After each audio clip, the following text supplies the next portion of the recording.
her. Let me put that disclaimer out right quick. And she rocked that. So if you're looking for that extreme, I'm sorry. We gotta turn the mic up for you. Hold on. Turn the mic up for me. We need everybody to respect the artist, please. We need nothing but silence right now. Respect the artist. Miss Amani is up. Go ahead, Amani. Hello. Okay. Thank you to all my friends that are here.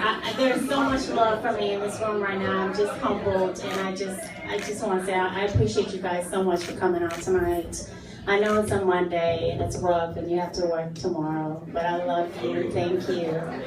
I'm here to do poetry, but before I get to that, I've been through a lot in my life, and I just wanted to share that with everybody. We all have our ups and downs, and unfortunately, you know, we as people tend to judge people. Well, we judge a book by its cover. And so I know I've been judged, and there's a lot that's been going on in my life. And I know last year was an incredible time for me. It was a very, very dark place. And I can't even remember the last time I felt that isolated and alone since I was like 19, pregnant, and homeless. So with that said, there's a lot that you don't know about me, and I know a lot of people feel they do know me and they don't. And same thing with all of you. People think that they know you, but no one knows your trials, no one knows your tribulations.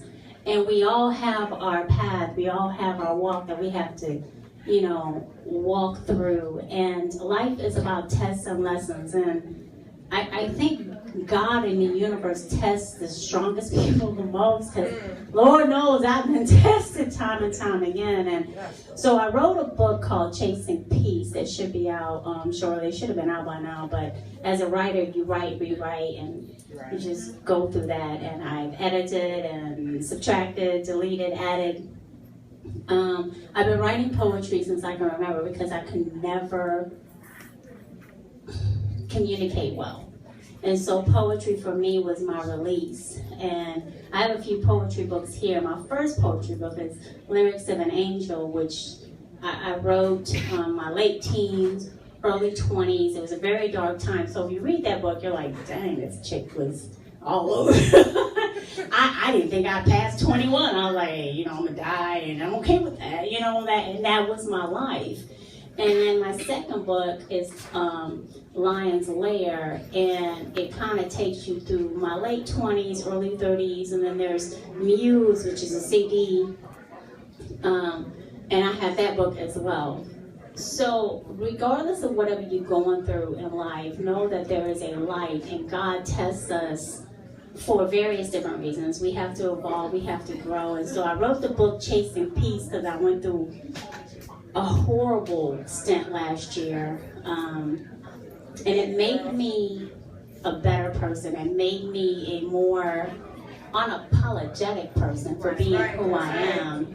And it taught me that, you know what, I can have my character assassinated everywhere. It was, you know, national TV, you know, the paper. But the people that knew me well represented me and stayed by my side. And I can't tell those people how much I love and appreciate them for being in my life and carrying me through that process. So without further ado, you know, if you guys want to get the book, it'll be out next month. It's called Chasing Peace.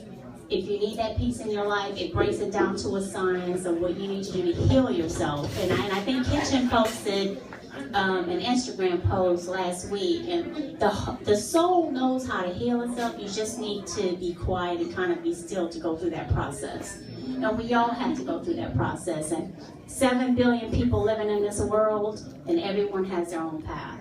So I appreciate your path, appreciate your growing process, but without further ado, I will read some new poems, nothing in my books.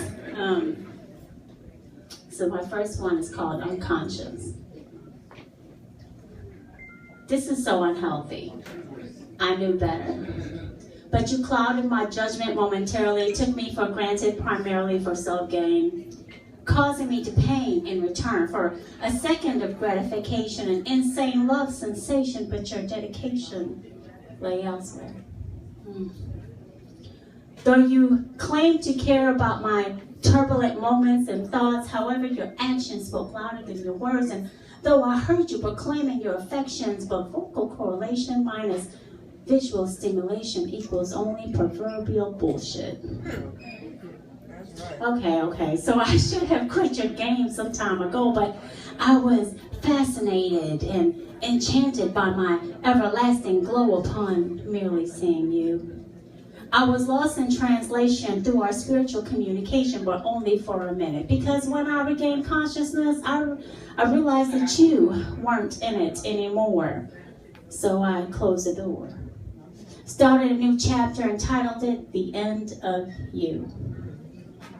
Never again will you move through my veins, unbound your chains and extracted your remains. No longer tied, no longer need to hide. My pride is back. Hit the road, Jack. You no longer reside in my heart. So yes, we shall remain apart. No more darts for you to aim my way due to your personal confusion. I have found the resolution, and it is, without you, I am conscious.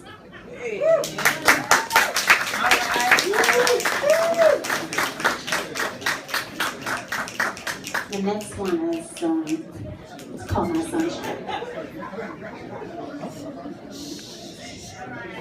I admired him from afar for so long.